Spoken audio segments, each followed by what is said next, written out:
A educação é fundamental para o desenvolvimento e para a prosperidade de uma nação. Uma educação de qualidade liberta os indivíduos, transformando em agentes não dependentes do Estado e do governo, capazes de serem protagonistas de sua própria história. Existe uma relação direta entre ensino de qualidade e prosperidade econômica. Por que um assunto tão importante vem sendo deixado de lado? Quais as soluções liberais para o problema da educação no Brasil? Olá, olá, sejam muito bem-vindos. Estamos começando mais um episódio do FLcast, o podcast do Fórum da Liberdade. Eu me chamo Richard Sachs, sou empreendedor e associado do IEE, o Instituto de Estudos Empresariais. Serei o apresentador desse episódio. Está aqui comigo hoje na apresentação Thales Crestani, administrador e empreendedor, e também associado do IEE. E nosso convidado especial, Winston Ling, empresário, cofundador do IEE. O Winston Ling, expatriado faz 31 anos, morou nos Estados Unidos e na China. Investidor em startups, fundou o Instituto Liberdade e um dos fundadores do IEE. Membro do Conselho Consultivo do Students for Liberty, membro do Conselho de Mantenedores do Instituto Liberal e do Instituto Liberdade. Mantenedor do Objetivismo Brasil desde a sua fundação, ajudou a publicar de forma pioneira os seguintes livros em português: A Virtude do Egoísmo e A Nascente, de Ayn Rand. Objetivismo, a filosofia de Ayn Rand, de Leonard Peikoff, e o Estado de Direito, Constitucionalismo, Democracia e o Futuro da Nação, publicado em Hong Kong, Tailândia, Rússia e Brasil, de José Ítalo Stede. Além dos livros da série infantil Desbravando o Mundo Livre, de Conor Boyack. Na área de educação, tem interesse e experiência em Early Education e Homeschooling. E na área da saúde, tem interesse e faz experimentos em biohacking e longevidade. Thales, Winston, sejam muito bem-vindos. Obrigado. Bom dia, né? Boa tarde aí para todo mundo. É muito prazer. Eu estou aqui falando de Hong Kong. Já é de noite, mas estamos aí. Boa noite para ti, então, né, Winston? Sim. Perfeito. O episódio de hoje promete, então, bastante assunto sobre educação. Então, vamos a ele, soltar a vinheta. Agradecemos aos nossos investidores, Bitso, Évora, Gerdau e Grupo RBS. Nossos apoiadores Ouro, Atlas Network, Grupo A Mais Educação, Itaú, Icatu Rio Grande Seguros e PUC-RS. Você ouve agora FLcast, o podcast do Fórum da Liberdade. Bom, estou para a gente começar aqui a nossa conversa. Queria te perguntar, qual o papel da educação no desenvolvimento dos indivíduos? A educação é determinante para o sucesso de uma nação? Você deu a apresentação inicial correlacionando o progresso de uma nação com os níveis de educação da população daquele país, né? E pode até ser que tenha uma correlação, mas não é causa e efeito, certo? A causa da prosperidade é liberdade. Então, a gente estuda a história humana e a gente vê que quando veio a Revolução Industrial e o capitalismo e maior liberdade para os indivíduos, as nações prosperaram. E a educação, ela não é a causa dessa prosperidade, ela é consequência. Tanto nas nações, como nas famílias, como nos indivíduos, né? A gente vê histórias onde o formador inicial da riqueza, o empreendedor inicial, o fundador inicial da empresa, geralmente é uma pessoa que não teve educação. Ele trabalhou, ele acumulou e ele deseja a educação para os seus filhos, né? Então, os filhos vão estudar, vão para a faculdade. Então, é por causa disso que eu digo que a educação é consequência, né? Consequência da elevação da riqueza de um indivíduo, de uma família ou da nação. E obviamente, para o indivíduo, ele é tudo, né? Porque um indivíduo bem formado, bem educado, ele consegue alavancar o seu potencial e crescer dentro do seu ambiente. Bacana, é show de bola. Winston, muito obrigado por essa primeira exposição inicial. Se a gente for pensar a evolução da educação, né? Como é que era a educação na Grécia clássica, na Grécia antiga? E se tu puder contextualizar um pouco, né, para nós, quais que eram as disciplinas ensinadas e como que, né, funcionava uma relação entre né, professor e estudante? Bom, eu não vou falar especificamente da Grécia, né? Eu queria dar para o público uma visão maior do papel de como surgiu, de como aconteceu a educação na história da humanidade, né? Que na verdade é uma coisa muito recente. É, se a gente for observar lá na antiguidade, a educação era fornecida somente para uma elite muito pequena de uma nação. Antes disso, não havia educação, havia simplesmente um trabalho da família e dos membros da família em conjunto, e, e as crianças aprendendo com os mais velhos diferentes atividades e tarefas ali, né? Os reis começaram a se preocupar em preparar os seus herdeiros e começaram então a estruturar um sistema, vamos dizer que a gente pode falar do embrião de um sistema educacional. Inicialmente era para a guerra, né? Então havia muito treinamento físico, etc. e tal, mas com o tempo ele acabou também incorporando conhecimentos mais acadêmicos, né? Então os reis antigamente eles escolhiam, convidavam, contratavam as pessoas mais sábias do reino para serem tutores do seu filho, né? Então, a gente pode dizer que a educação iniciou com o homeschooling. O, não era o rei ou a rainha ensinando o herdeiro, mas eles contratavam o mais sábio, né?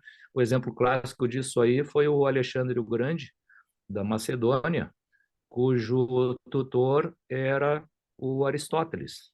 Nada ninguém do que o Aristóteles, né? Imagina. E, e a gente só imagina o que o Aristóteles ensinou para ele, né? Eu não sei o currículo exatamente, mas a gente só imagina, né? Porque era a pessoa mais sábia, né? E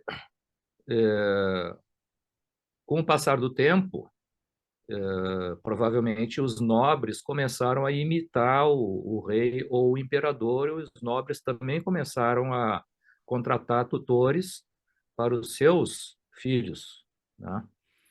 E com a Revolução Industrial surgiram os empresários, que também então começaram a copiar e contratar tutores para os seus filhos. Como é que funcionava esse sistema? Como eu falei, era um homeschooling, era a típica situação de homeschooling. Não necessariamente um tutor para um estudante, podia ser um grupo de estudantes. Por exemplo, se o rei lá tinha 3, 4, 5 filhos, então o tutor cuidava de todos eles, né? Eventualmente se convidava os primos ou os vizinhos, né? Mas era um grupo e o tutor cuidava desse grupo de crianças. A característica principal desse grupo era que não haviam crianças da mesma idade. Era um grupo heterogêneo de idades diferentes. Então, vocês imaginem botar o chapéu do tutor, como é que vocês administrariam um grupo desse tipo, né?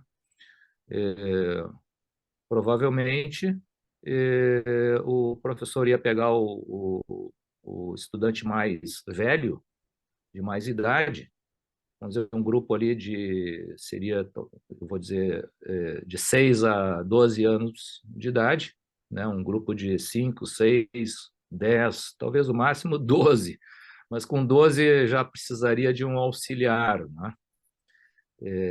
O professor e um auxiliar. Então, o professor, num grupo pequeno, ele pega o mais velho, ele dá uma aula e aí manda o estudante lá para o cantinho para fazer um tema, para fazer um exercício, alguma coisa assim. Aí ele pega o segundo mais velho, também dá uma aula breve, né? E manda lá para o cantinho fazer um teminha. Enquanto isso, os mais moços estão lá brincando, talvez, ou desenhando, ou fazendo alguma outra atividade, mas direto ou indiretamente ouvindo a aula dos mais velhos, né? Num, então é criado um sistema de imersão onde esses mais moços eles são expostos a temas e conteúdos que são muito mais profundos e avançados, mas eles vão pescando aqui e ali, vamos dizer que ele pesque 1% já é muita coisa, tá? Então, a outra técnica que o professor poderia usar era pegar um aluno mais velho para ensinar um aluno mais moço. E com isso ele aumenta a produtividade né, do seu trabalho. E, e isso cria um ambiente muito bom acadêmico, né, no grupo, porque o aluno mais jovem ele olha para o colega mais velho e ele sonha em copiar o colega mais velho, ele sonha, quando eu crescer eu quero ser que nem ele, saber tanto quanto ele, né? Ele ganha um role model, ele ganha um exemplo a ser seguido do aluno mais velho. E o aluno mais velho, ele, ele tem um, ele tem uma oportunidade de ensinar, é um exercício para ele vamos dizer, de rever os seus conhecimentos e é uma oportunidade também no exercício desse ensinamento ele valoriza a sua pessoa, ele aumenta muito a sua autoestima, né? E, e aí se cria um círculo virtuoso de relacionamento entre os mais moços e os mais velhos, né? De admiração, de cuidado e de ensinamento. Então, eu sempre dou esse exemplo porque essa ideia de educação, onde o tutor, o professor, tem uma turma de alunos de mesma idade, isso é um fenômeno que surgiu depois da Revolução Industrial, né? Com a aplicação, vamos dizer, do conceito de linha de montagem. Então, alguém achou que se colocassem crianças da mesma idade no mesmo grupo, seria talvez mais produtivo o andamento da aula, né? E, e isso tem sido feito desde então, desde o século XIX. As aulas são em grupos de mesma idade, né? Desculpa te interromper, mas só É, para te perguntar um detalhe, assim, uma curiosidade. Antigamente tinha, digamos, menos alunos estudando, né, que a gente tem hoje nas escolas, né? Essa divisão que tu sugere, assim, de várias idades numa mesma turma, será que é porque tinha pouca gente na época estudando e daí se juntava as pessoas para concentrar? Tu acha que hoje, com a quantidade de estudantes que a gente tem, como é que seria feita essa divisão? Seria aleatória ou seria por uma classe de inteligência, assim, digamos, de conhecimento, que é o mais velho com o mais novo? Porque hoje a gente tem uma quantidade grande de alunos, né, digamos, de estudantes, né? Então, como é que seria essa divisão, assim? Porque seria um rapaz de 12 com um de 8, mas sem conexão, ou daqui a pouco eles teriam que já ter algum nível parecido de estudo? Como é que seria isso? Sim, antigamente tinha menos, a educação era acessível a menos número de pessoas, né? Então, vamos dizer, lá no início era o rei para os seus filhos. Aí, uma etapa posterior, os nobres entraram também para os seus filhos. E aí, depois da Revolução Industrial, os empresários também começaram a ensinar os seus filhos, com tutores, né? Então, foi ampliando cada vez mais. E com a Revolução Industrial, com fábricas, com um monte de funcionários que precisam ser treinados, aí precisa fazer um manual, talvez para aumentar a produtividade desse treinamento, mas o manual ninguém sabe ler, então tá, vamos alfabetizar todo mundo. Então foi a partir daí que a educação foi se ampliando cada vez mais, né? E hoje tem esse conceito da educação universal, de que todo mundo precisa ser alfabetizado, né, para poder ler e escrever, né? E lá no início, por exemplo, a faculdade era também muito elitizada para poucas pessoas. Hoje já se abriu bastante, né? E a tendência que ocorre na ampliação da educação para cada vez mais pessoas, o resultado disso tem sido a redução do nível de qualidade do ensino, né? Por quê? Porque não existe, vamos dizer, professores preparados, etc. e tal. Mas esse agrupamento original de crianças de idades diferentes, eu não acredito que tenha sido feita porque tinha poucas pessoas a serem educadas, né? Eu acho que é uma coisa natural e espontânea de juntar um grupo de pessoas ali de idades diferentes para serem ensinadas, né? Esse conceito de achar, não, a gente tem que juntar um grupo de mesma idade,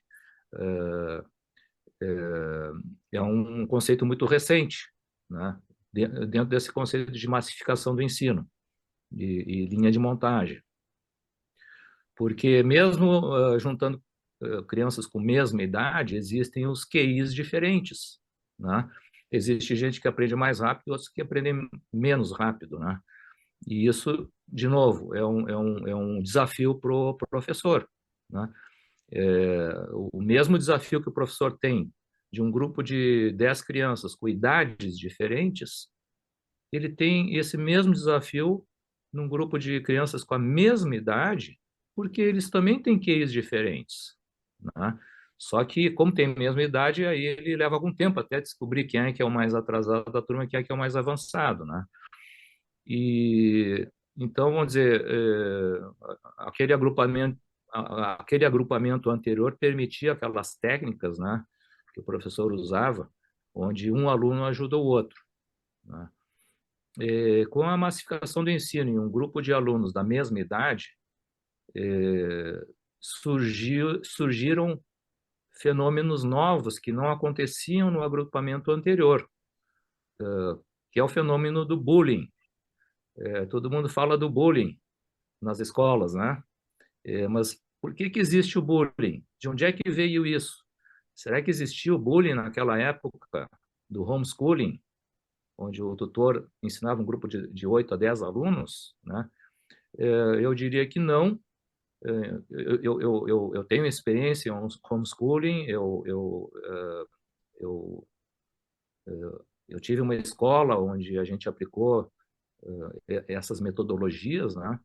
E existe um respeito muito grande num grupo de crianças de idades diferentes, onde o mais avançado ensina o mais atrasado, né? Agora, quando tem a mesma idade, existem as crianças que são mais atrasadas e existem as crianças que são mais avançadas. E o professor, a professora, ela tenta ajudar sempre aqueles que estão mais atrasados. Ela não pode adiantar para frente a matéria e deixar os atrasados mais atrasados ainda. Então, ela fica nivelando por baixo e os mais avançados ficam esperando. Então, curiosamente, ou talvez por causa disso, existe um grau muito grande de inveja num grupo de crianças da mesma idade, e aí surge o bullying, que sempre a pessoa que faz o bullying é o não tão bom aluno, e a pessoa que sofre o bullying sempre são os melhores alunos. Sempre. Né? Então, isso é consequência de colocar crianças da mesma idade no mesmo grupo. É uma situação completamente artificial, eu diria até anormal, porque na convivência humana não existe uma situação onde as pessoas têm a mesma idade. Talvez, além da escola, a única outra situação seria no serviço militar, que aí tem uma turma de todos da mesma idade. E lá também tem bullying, né? Lá também tem bullying. Mas em qualquer outra situação de convivência humana, são pessoas mais jovens e mais velhas que você está lidando dentro de qualquer grupo, né? E então, até queria comentar, né, que uma das críticas do homeschooling é de que a criança que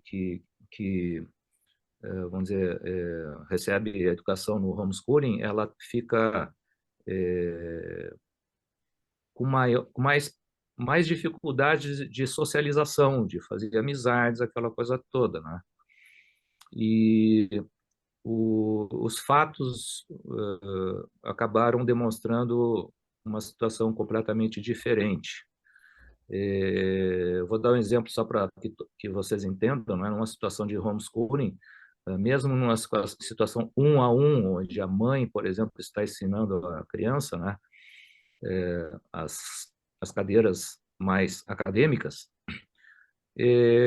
sempre existe a oportunidade das atividades extra-acadêmicas, que, vamos dizer, natação, aula de pintura, aula de desenho, aula de artes marciais, aula de balé, né? Atividades extracurriculares. Em todas essas atividades extracurriculares, o grupo não tem a mesma idade. De novo, são idades diferentes e funciona perfeitamente, né? Então, a criança que está fazendo homeschooling sozinha, ela também tem a oportunidade de lidar com grupos de idades diferentes. E aquela criança que recebe o homeschooling num grupo de idades diferentes, ela já está tendo aquela experiência. Então, quando ela vai para a vida real, ela já tem todos os macetes de como lidar com pessoas mais velhas e com pessoas mais jovens. A nossa situação atual, como eu disse, é artificial, porque você tem crianças tudo da mesma idade. Durante 12 anos, essa criança, esse jovem está dentro de um grupo, a maior parte das horas do dia, né, da mesma idade. Então, quando ele sai, quando ele se forma do segundo grau, aí ele vai trabalhar na vida real, de repente ele se encontra numa situação onde o tempo todo ele está lidando com pessoas mais velhas ou mais jovens. E raramente ele encontra um colega da mesma idade, né? Então, eu diria que esse cara, esse sim, não foi preparado para a vida real, né? Que é lidar com pessoas de diferentes idades. Perfeito. Não, eu acho que é muito bom. Aí, Winston, a gente pode retomar o tema do homeschooling para a gente entender um pouco mais. Mas eu queria só me retornar em um dos pontos que a gente havia te perguntado, que é uma questão de quais que eram as competências e ensinamentos que tinha nessa educação mais antiga, né? A gente sabe que era muito embasado na ética, oratória. O que mais que tinha nessa educação antiga que é muito mais diferente do que a gente tem hoje, que é matemática, geografia, né, português, inglês. Então, se pudesse pincelar um pouco nesse ponto aí para nós, Winston. Bom, tem o exemplo da Grécia, né? Que existia o trivium e o quadrivium, né? Assim, era muito acadêmica, tem que saber ler, tem que saber escrever, tem que saber falar, né? Tem que saber matemática, as ciências, né? E filosofia, né? Então, era mais acadêmica, né? E, com o tempo foi diluindo, né? Porque a educação começou a ser dada para cada vez mais gente, né?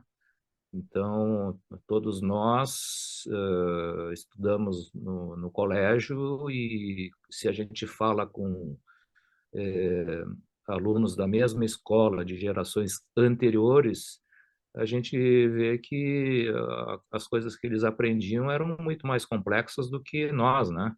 E aí vocês têm, na base dos 30 anos, né? De Por idade, aí. se vocês vão hoje olhar no colégio que vocês estudaram, como é que as crianças estão aprendendo, vocês vão ver que diluiu mais ainda, ficou mais fácil ainda. Então, essa diluição acontece ano a ano, já faz muito tempo, né? É, eu tenho 67 anos, eu me lembro da minha tia, que é uma geração bem mais anterior, e ela estudava latim, né? Aí em Porto Alegre. O Colégio Farroupilha tinha 4 anos de latim. Quando eu estudei no Colégio Farroupilha, tinha 4 anos de latim.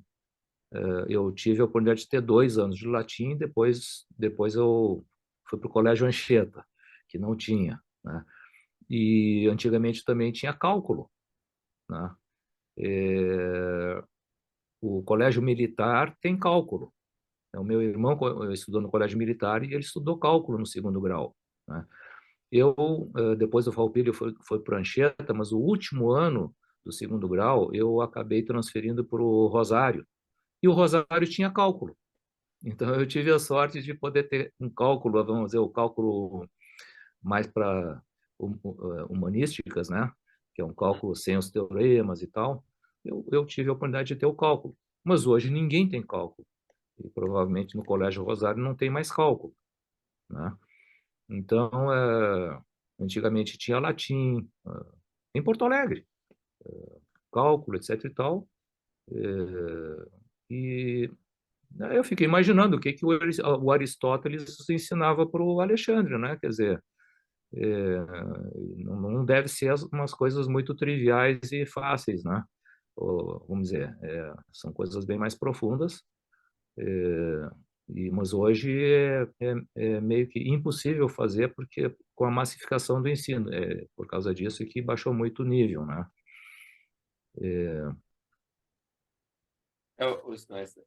Essa é a minha próxima pergunta que eu ia te fazer.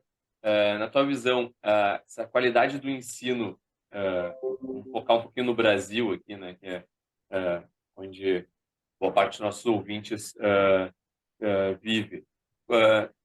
Pelo que tu fala, tu vê que decaiu muito a qualidade nos últimos anos, né? Mas, por que tu acha que se deu isso? Por causa desse grande número de alunos entrando nas escolas, e daí as escolas não dão conta do ensino? Porque, na verdade, por exemplo, ter latim ou ter cálculo teria só ter uma aula, uma cadeira a mais, né? No colégio. Mas hoje tu não tem mais essa aula. Por que os colégios estão diminuindo, digamos, essa grade curricular? É por causa de interferências governamentais que impõem um currículo? É porque só querem preparar para o vestibular, que daí é aqueles assuntos que são abordados, e daí eles não preparam o aluno para a vida, como tu botou, né? Ele sai do colégio e não sabe como viver com outras pessoas ou com outros desafios. Como é que tu vê esse Bom, panorama geral da educação? é, é, bom, te coloca no lugar de um professor e você está diante de uma turma e aí você tem aqueles alunos que já entenderam e já poderiam passar adiante e você tem uma turma lá que não conseguiu entender ainda, e você está lá tentando ensinar e repetir, ver se eles entendem.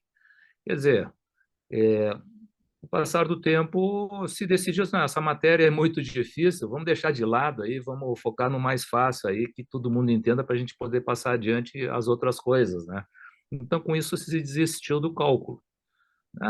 Quer dizer, tá, então deixa que o cálculo vão aprender quem for para engenharia, quem não for, azar, aí vai ter um cálculo mais diluído nas humanísticas, né, etc. E deixa para lá, não precisamos fazer isso no segundo grau.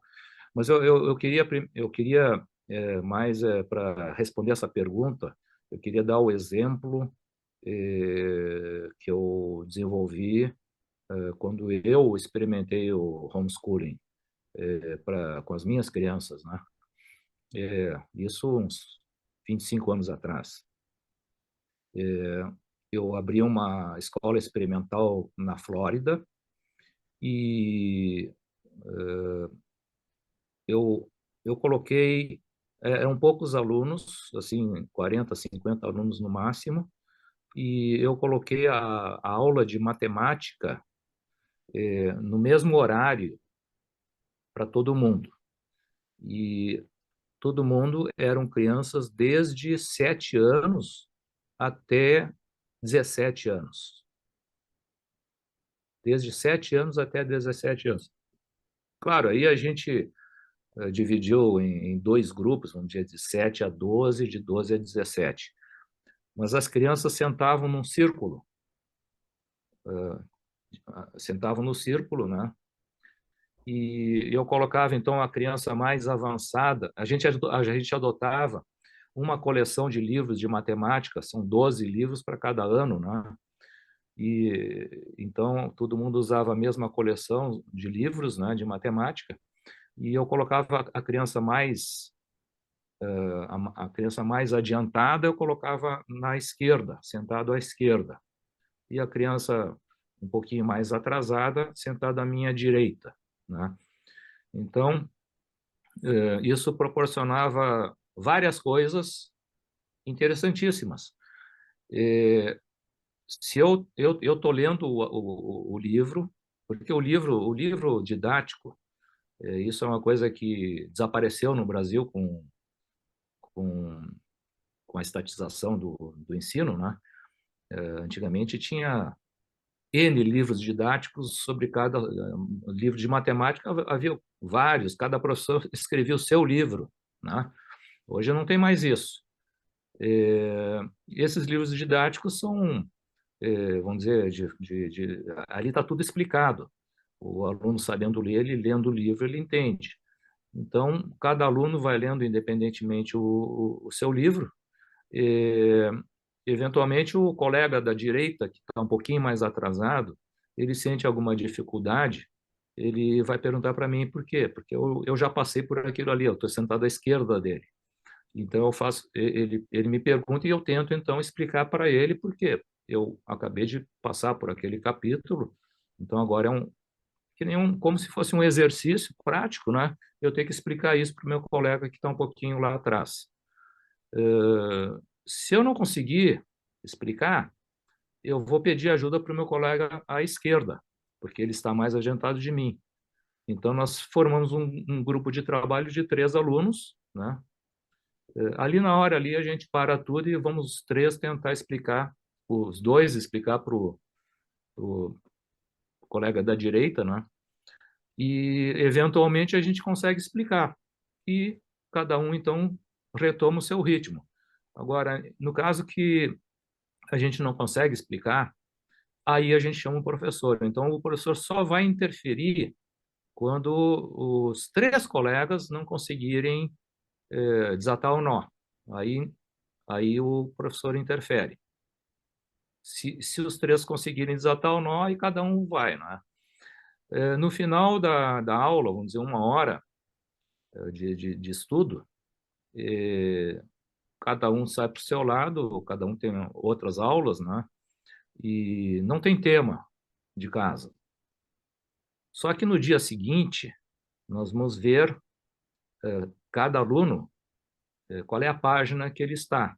E muitos alunos pularam 10 páginas, 20 páginas, porque eles foram para casa e eles pensavam assim, ó, amanhã eu quero pular 2 cadeiras para frente, para a esquerda, né? Então havia um espírito de competição, onde o aluno voltava para casa e, por conta própria, ele adiantava várias páginas. Aí no dia seguinte, eventualmente, ele não mudou, por quê? Porque os outros também adiantaram várias páginas, né? Mas se ele conseguia adiantar mais do que o colega da esquerda, ele pulou uma cadeira, né? Então havia aquela competição. No dia seguinte, todo mundo estava mudando de cadeira. Alguns mudavam de cadeira. Então, isso proporcionava com que aquelas crianças que conseguiam entender o assunto mais rapidamente, elas não precisavam esperar por ninguém. Elas continuavam no seu ritmo. Se elas quisessem voltar para casa e adiantar páginas, elas podiam fazer também, né?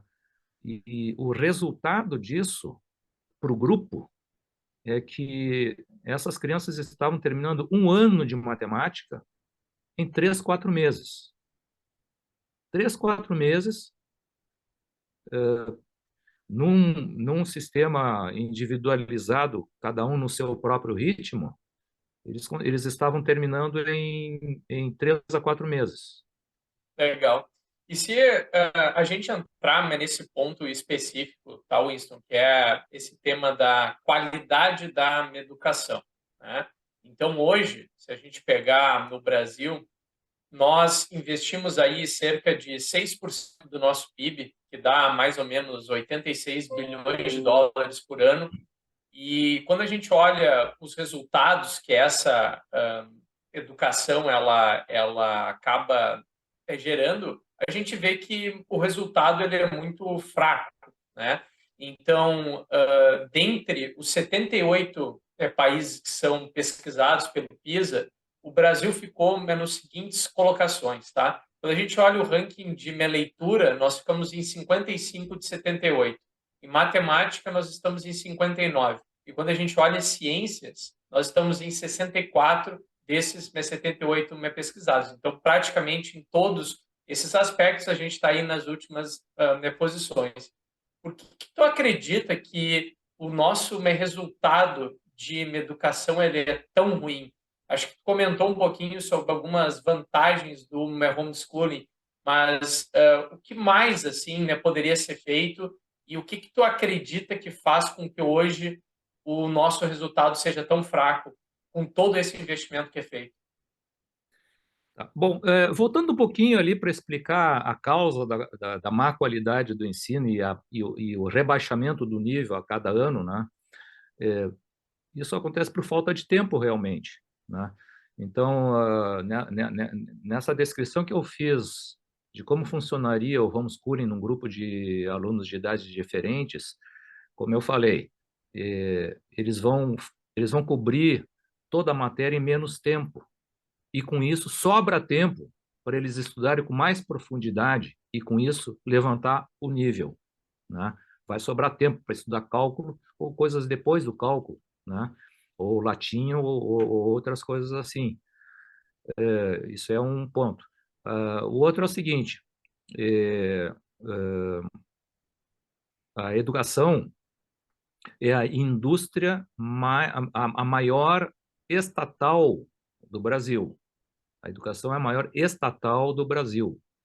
E no mundo inteiro, a educação é a maior estatal daquele país, né?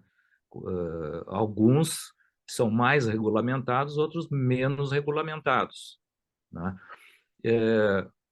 Então, é uma estatal, no Brasil é monopolista, porque o seu concorrente, que é o privado, também é hiperregulado, não tem chance assim de experimentar técnicas diferentes, livros diferentes. Todo mundo é obrigado a seguir um mesmo padrão, né? A gente vai olhar outras indústrias, uma fábrica de sapato, uma fábrica de qualquer coisa, existe competição, existe técnicas diferentes, know-hows diferentes sendo experimentados o tempo todo. Aquilo que deu certo continua, aquilo que deu errado descarta. Mas na educação nem experimentar é permitido. E, obviamente, isso aí resulta em cada vez níveis mais baixos, né? Mas eu tenho uma sugestão de resolver esse problema da educação, né? E a gente poderia começar no Brasil também, né? Claro, teria que mudar algumas leis, né? Os liberais, eles têm puxado muito o conceito do voucher, né? O voucher, teoricamente, daria o poder de escolha nas mãos dos pais, dos alunos, de escolher qual escola ir, né? Só que não funciona. Não funciona porque, por exemplo, no Brasil, a grande maior parte da população não tem um bom poder aquisitivo. A pessoa que mora ali na periferia, ela tá presa ao grupo escolar daquela periferia ali. Se ela tiver que trocar de escola, fica no outro bairro, e o morador da periferia não tem condições de transportar o seu filho para o outro bairro. Então, mesmo com voucher, onde ele poderia escolher uma outra escola, mas na prática ele não vai escolher outra escola porque não tem condições de transportar a sua criança para outra escola, né? Então, seria necessário resolver esse problema, porque a ideia do voucher é dar opção de escolha. E quando você tem opção de escolha, existe competição entre os fornecedores. E você incrementando a competição, os competidores vão ter que inventar novos métodos, novos livros, novos jeitos para ensinar, né? E com isso você levanta o nível.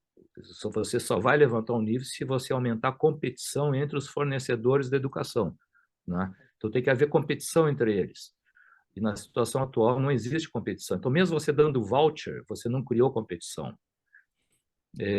Então, a minha solução é a legalização da microescola. O que é a microescola? A microescola é nós voltarmos a essa situação do homeschooling de antigamente, onde tinha um tutor, uma professora, com 6, 7, 8, 9, 10 alunos, né? Nós vamos legalizar a escola, a microescola, na casa da professora, no apartamento da professora, né? Pode ser um apartamento pequeno, mas aí ele bota 6 crianças ali de idades diferentes. A professora tem diploma de professora, tem licença de professora, então nós temos que dar o poder para essa professora de analisar cada um dos seus alunos e desenvolver um currículo para cada um dos seus alunos e um jeito de ensinar para cada um dos seus alunos. Nada de padronização lá do MEC, né? Então, a professora vai montar o currículo e vai aplicar o currículo nos seus alunos, poucos alunos, né? Teoricamente, as professoras de um grupo escolar público, né, moram perto daquela escola, né? Então, você tem uma escola e poucas quadras ali vão surgir 10, 20 microescolas, porque muitas professoras vão decidir, olha, me satisfaz mais profissionalmente eu abrir uma microescola e me dedicar para essas crianças aqui do que ficar lá na escola pública ali, naquela burocracia ali, naquela briga ali, né? Então, muitas professoras, eu acredito as melhores, vão querer sair e formar a sua microescola. E aí, sim, os pais desses alunos da periferia vão ter opções reais, porque se a família não está satisfeita com aquela escola, tira o seu filho daquela escola e Na quadra ao lado, ou 2 quadras ao lado ali, tem uma microescola de uma ex-professora desse colégio. Eu vou colocar meu filho lá. Eu vou usar o voucher e vou dar para essa professora, né? Pois, E Tom, essa professora vai usar essa metodologia com grupos de idades diferentes, né? Ela vai pegar os alunos mais adiantados, esses vão auxiliar ela a ensinar os mais atrasados, e você vai criar um grupo que vai amar aprender e ensinar, né? Quer dizer, então você cria um ambiente acadêmico, né? Não um ambiente social. A escola hoje virou um ambiente social, por isso que tem o bullying também, né? Mas a escola não é um lugar para, não é um ambiente social. A escola é o lugar para você aprender. Aprender o quê? Aprender conteúdo acadêmico. Não é para aprender, vamos dizer, esportes. Esporte, tudo é importante, mas a escola existe para o acadêmico, né? Então, essa proposta aí eu tenho. A minha ideia, talvez, se esse podcast conseguirmos viralizar esse podcast e termos alguns representantes ali no Congresso que abracem essa ideia e façam um projeto de lei que comece a desamarrar, né? Porque várias coisas precisam ser desamarradas. A professora tem que ter condições de ser amparada pela lei para poder abrir uma microescola, sem regulamentações. Hoje em dia, daqui a pouco, tem que ir lá uma inspeção do bombeiro, inspeção disso, inspeção daquilo, quer dizer, é uma loucura, né? Tem que ter lá nos Estados Unidos, para abrir uma escola, tem que ter uma biblioteca de não sei quantos mil livros e tal. Então, tudo isso são barreiras de entrada que impedem a competição, né? Nós temos que derrubar todas essas barreiras de entrada e focar no feijão com arroz.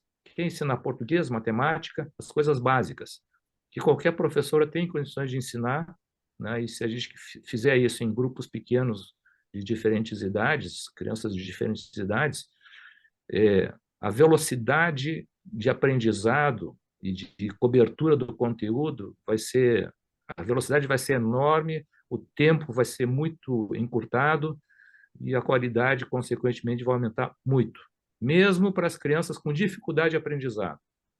sim. Pois, Tom, com tudo isso que tu falou, óbvio que hoje a gente não tem esse tipo de microescola que tu comentou, até tu que conhece aí o mundo afora, tem exemplos de lugares que implementaram isso e que deram certo, né, para até para o pessoal poder pesquisar algo mais sobre isso. E vai lá. Bom, hoje eu especificamente eu não sei. Eu sei quer dizer, se vocês forem pesquisar o passado, né? Não sei se hoje em dia o pessoal vê filme de cowboy, mas na minha época tinha filme de western, cowboy e tal, e a gente, eles iam para o oeste, né? E aí de noite, à luz de velas, depois do jantar, o pai e a mãe estavam ensinando o filho a escrever, a ler, etc e tal, né? E a velocidade de aprendizado é muito grande nessa situação. Você tinha mencionado na pergunta anterior sobre as notas do PISA e aquela coisa toda, e o Brasil está muito atrasado em relação aos outros países, né? A razão é exatamente essa, que o Brasil, comparado aos outros países, está muito mais regulamentado e tudo centralizado. Só existe um livro para o país inteiro, né? Então, essa é uma das razões. Mas a minha proposta seria o seguinte: incluir uma nova categoria no PISA, que são os estudantes que estão fazendo homeschooling. Eu tenho certeza que se nós segregarmos os alunos que estão fazendo homeschooling no Brasil, eles vão ficar lá no topo do PISA e quando vocês compararem este grupo com outros países, nós vamos estar bem competitivos, né? Por quê? Porque o homeschooling ele faz a diferença. E Sim. o homeschooling é trazer o capitalismo para a educação, onde as professoras vão ter oportunidade de testar métodos diferentes, descartar o que não funciona, incrementar aquilo que funciona, trocar figurinha com outras professoras, né? Ou seja, desenvolver tecnologia e know-how, que é o que acontece em todas as outras indústrias, mas não na educação, porque está tudo amarrado. Sim. Pois, deixa eu te fazer uma pergunta agora com tudo isso que tu falou, assim. E hoje no Brasil não pode o homeschooling, não pode a minha escola por questões burocráticas e legislativas, né? Não é permitido. Mas não é proibido a pessoa, o pai ou a mãe, botar o aluno uma professora particular ou ensinar em casa, só que ele não tem, digamos, a diplomação deste ensino, né? O que, ao meu ver, não seria um problema, porque tu ganhar um documento no final dizendo que tu aprendeu ou não comprova nada, né? Tem gente que tem o diploma e não aprendeu nada a vida inteira. E tem gente que pode não ter o diploma e ter muito conhecimento. Quem deveria verificar isso depois, digamos, no mercado de trabalho, seria o empregador. E não realmente se a pessoa tem Exatamente. um diploma na parede ali, enquadrado, bonitinho, que comprova, né? Então, tipo, na tua opinião, não poderia as pessoas tentar implementar de maneira autônoma isso e o mercado depois Sim, mais para frente? hoje nada impede que os pais façam isso, né? Mas assim, em termos de legislação, eu acho que tem algumas coisas importantes da gente prestar atenção, né? Porque na área de educação, vamos dizer, existem algumas diretrizes que são obrigatórias, né? E outras diretrizes que são proibidas, né? Então, eu acho que um passo importante no Brasil seria o seguinte: não se pode proibir os pais a tentarem outras alternativas depois do turno acadêmico na escola. Então, a criança voltou para casa ali, aqueles que podem, né? Eles não podem ser proibidos, né? A minha maior preocupação é a seguinte, é que a população brasileira é muito grande e a maioria das pessoas não tem condições, estão trabalhando, né? E não tem nem condições de fazer homeschooling, e elas precisam de alternativas. Então, por isso, essa ideia da microescola é uma ideia que vai resolver o problema de muitas dessas pessoas que estão preocupadas com a educação, não tem tempo, e não tem nem alternativa, pelo menos então nós estamos dando alternativas para essas famílias, né? Para quem quiser. Nada é obrigatório, não pode, nada pode ser obrigatório, né? Mas também nada deveria ser proibido. Sem dúvida. Perfeito. E acho que é interessante também a gente debater aqui, Winston, que mesmo com toda essa regulamentação que tem, quando a gente faz uma comparação, e daí aqui acho que a gente pode se embasar no resultado do Enem, a gente percebe que as escolas privadas elas têm um nível de qualidade de ensino muito superior à do ensino público. Então, se a gente olhar o resultado do último exame do Enem, das top 10 escolas do Brasil, 9 escolas são escolas privadas e uma é uma escola pública, né? Então, se tu puder ajudar a nossa audiência, por que o ensino privado no Brasil e em todos os lugares do mundo, por que ele é tão superior ao ensino público, Winston? Bom, para o meu gosto, o próprio ensino privado está muito Já defasado não é tão bom, né? do que poderia ser, porque eu vi o homeschooling funcionando, né? Então, infelizmente, a escola privada está muito defasada também, mas porque a escola privada está... Bom, a escola privada, geralmente, vamos dizer, o, ela tem mais orçamento, né, para pagar as despesas, então, com isso, ela contrata professores melhores, etc. e tal, né? E, e as escolas públicas,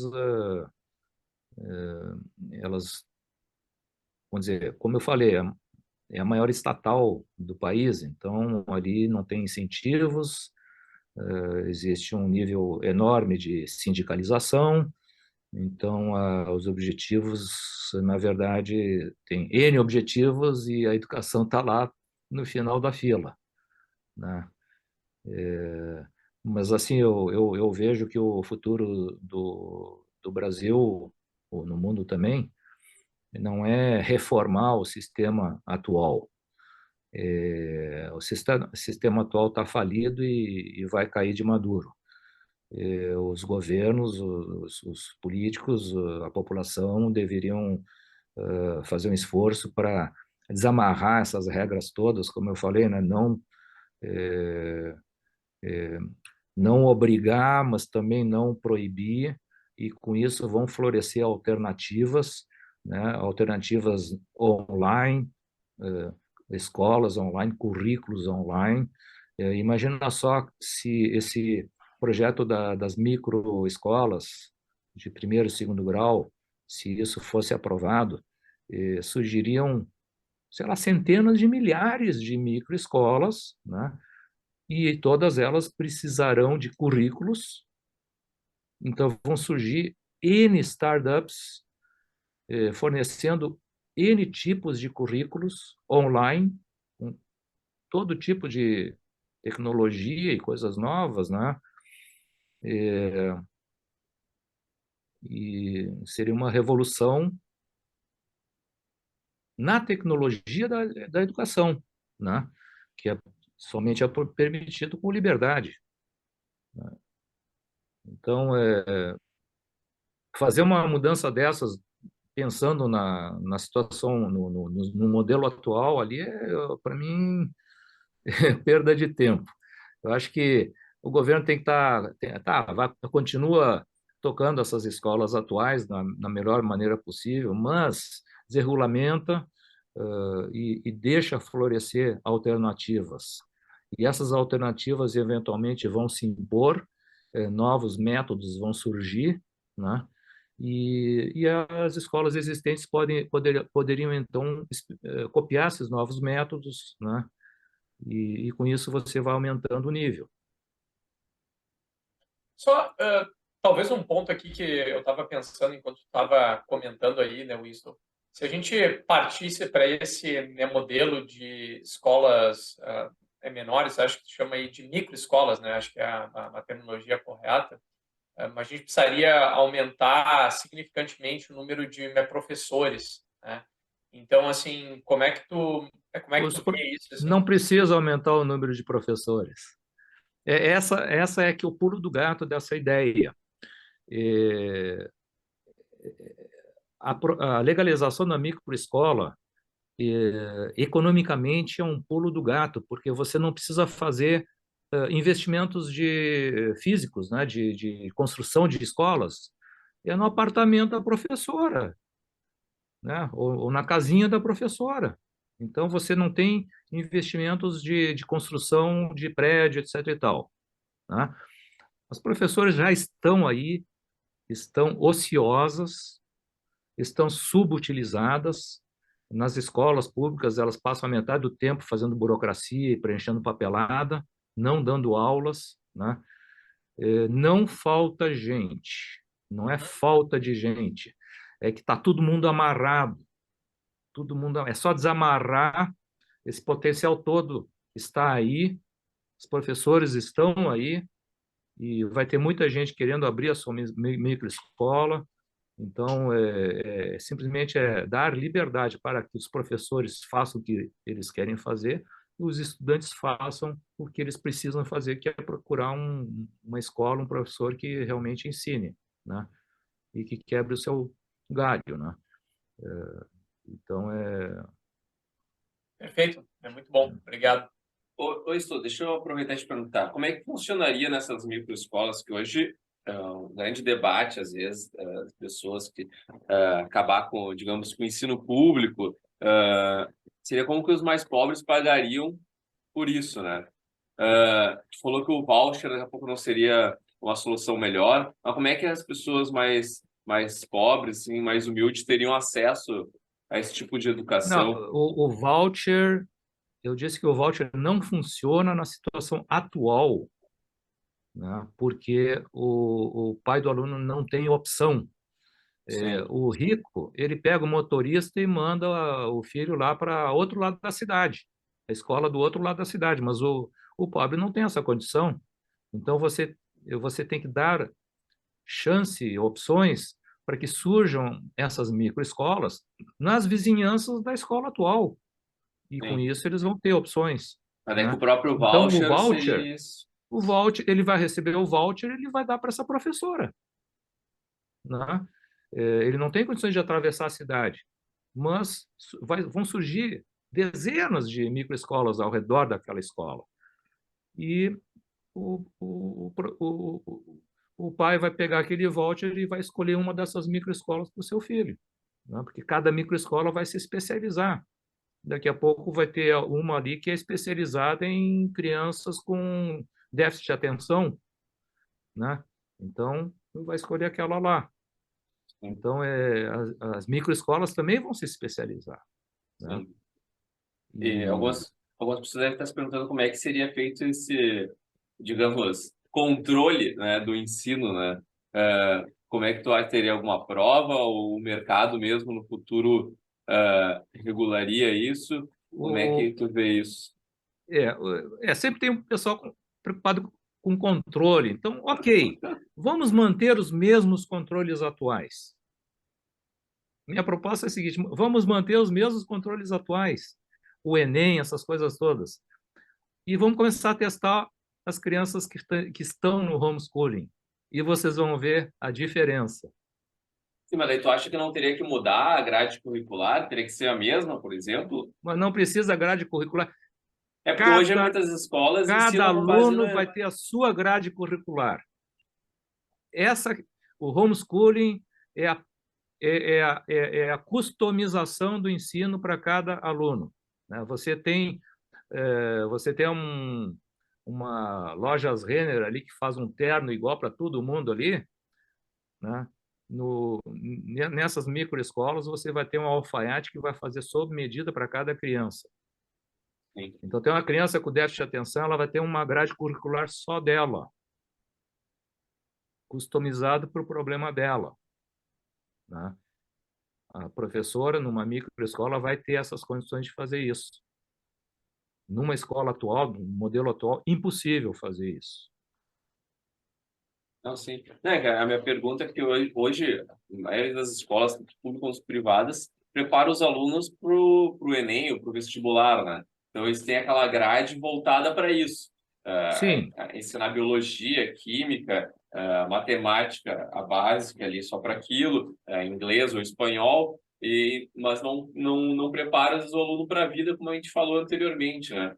é. Então, tipo, essas microescolas também preparariam para isso, por causa que as pessoas teriam que passar nessa prova para comprovar que o ensino valeu a pena, uh, ou não, elas poderiam ser É, livres para outras coisas, nos mas daí Estados como é que seria na Unidos, prova, né?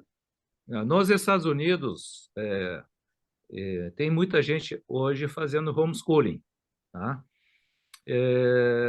Essas crianças, elas estão terminando todo o currículo do primeiro e segundo grau aos 13 anos, 12 anos, 13 anos, 14 anos de idade, terminaram tudo.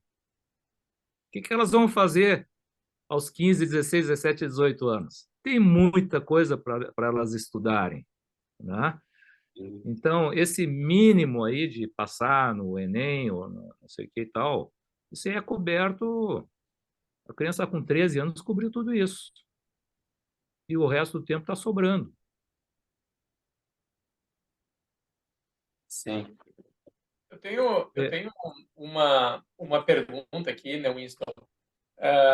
Como é que seria qual que é o melhor, né, modelo para a gente implementar essas microescolas?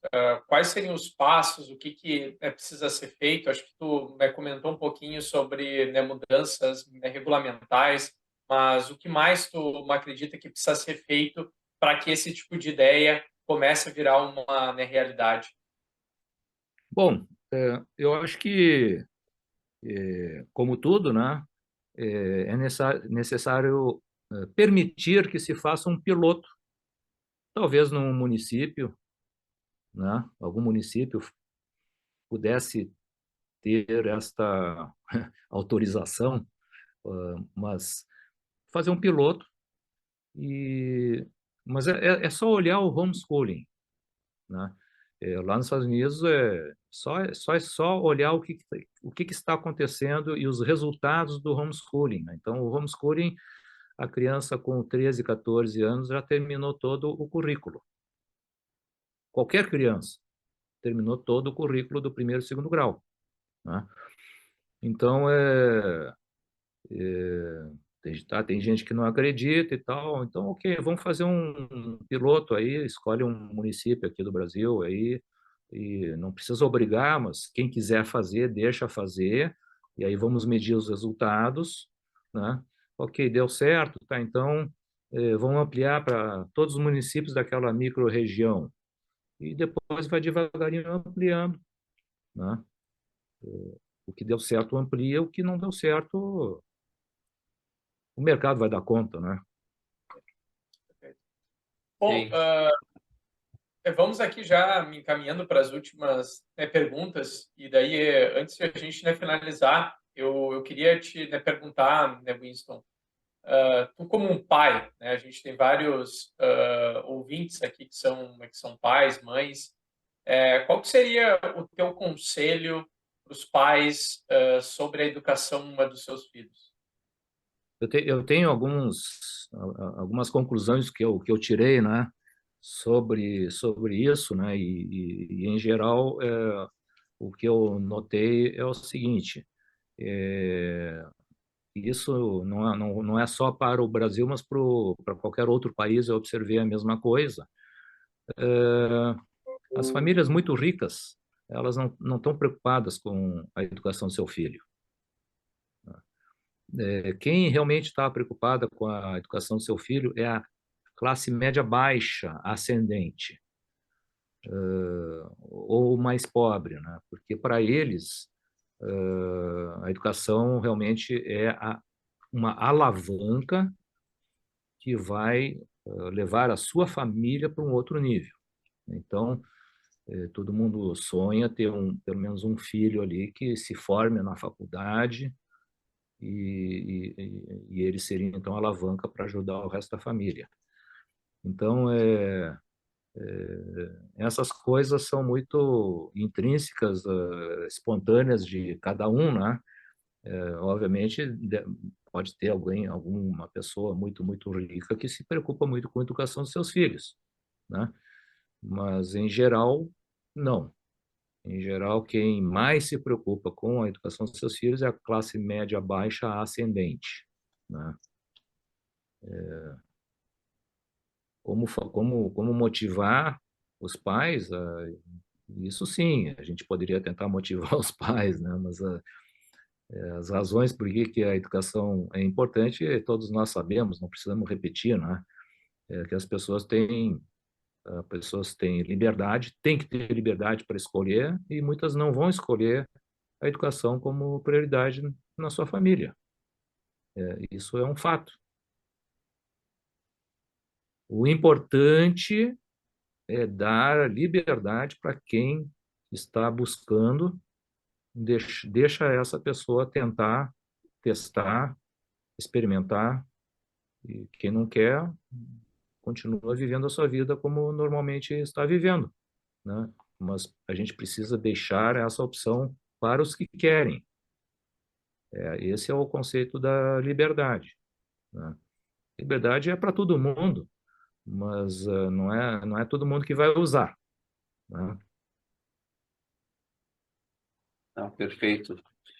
Winston, obrigado aí Eu pelo tenho, teu... eu tenho um exemplo sobre essa parte aí. Desculpa. Não, que isso. Eu morei na China durante muitos anos, né?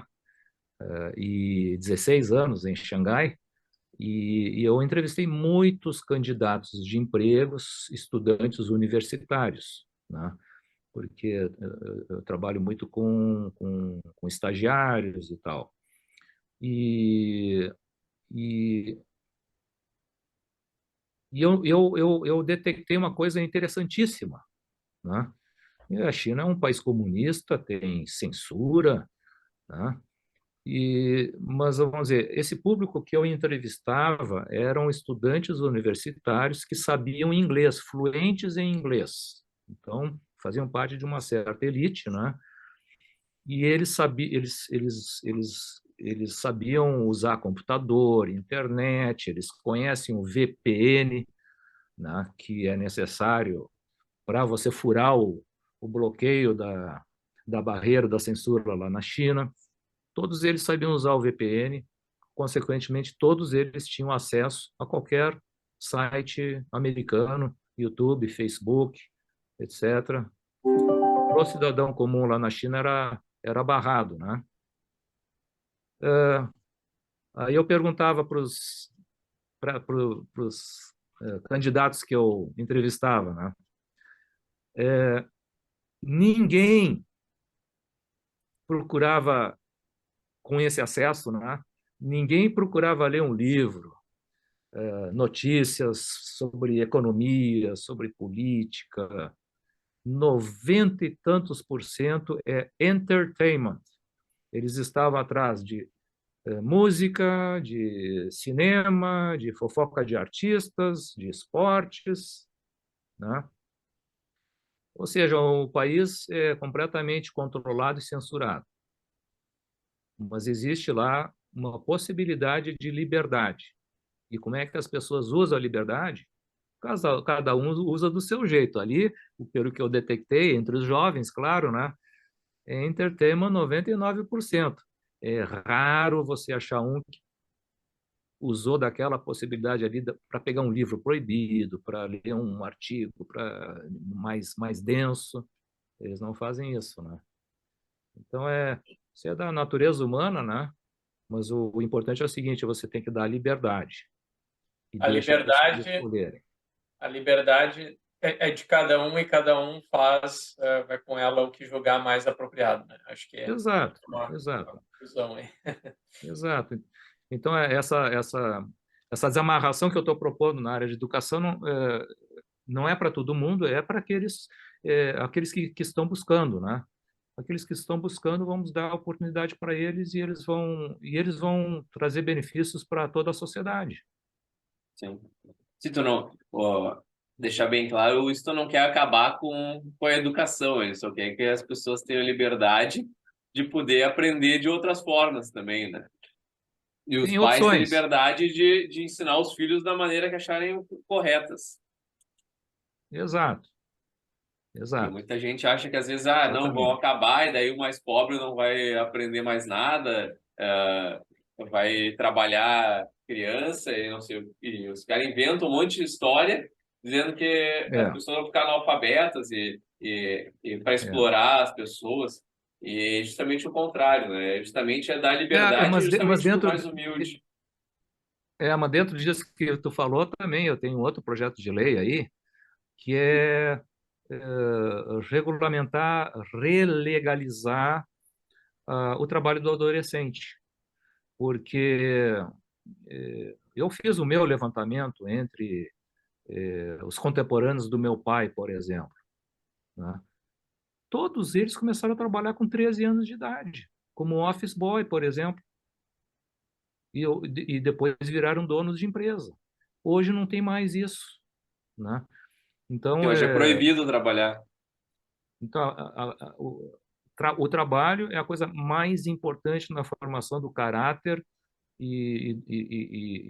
vamos dizer, e de toda a cultura, a ética, né, para os jovens, né? Então, não deveria ser proibido. Não é para todo mundo, de novo. Mas aqueles que querem, não pode proibir. Deveria deixar fazer, né? Sim. Perfeito. Winston, agradecer mais uma vez pelo teu tempo, passar para as tuas considerações finais, se tu tiver também alguma dica de livro, de filme, de documentário para indicar para os nossos ouvintes, pode indicar para eles que depois a gente bota nos comentários do episódio. Bom, eu gostaria de, com esse podcast, poder transmitir essas informações para mais gente, né? E quem sabe a gente criar uma massa crítica da opinião pública que possa permitir mudança de legislação que venha ao encontro desse objetivo de liberalizar essa área de educação. E como eu falei, lá nos Estados Unidos, a área de homeschooling floresceu muito, né? E com isso floresceu técnicas novas de aprendizado, né? Então, existe uma técnica que eu gostaria de recomendar para quem ainda não teve filho, né? Começar a pesquisar, que é o método do Kulen Doman para bebês. É um método que eu descobri faz 35 anos atrás. Eu ensino o bebê a ler, ensino o bebê matemática, conhecimento enciclopédico, uma série de outras coisas.